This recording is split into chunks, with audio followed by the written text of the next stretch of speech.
তিন শ্রেণীর লোকের সাথে আল্লাহ সুবহানাহু ওয়া তাআলা কিয়ামতের দিন কথা বলবেন না।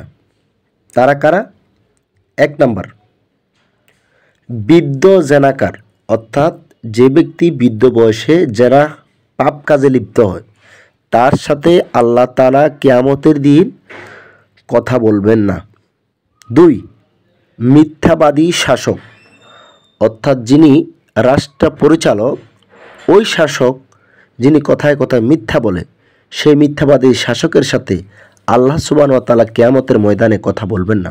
৩ নাম্বার, অহংকারী দরিদ্র ব্যক্তি, একদিকে দরিদ্র অপরদিকে সে অহংকারী, ওই ব্যক্তি এমন ব্যক্তি সাথে কিয়ামতের দিন আল্লাহ সুবহানাহু ওয়া তাআলা কথা বলবেন না।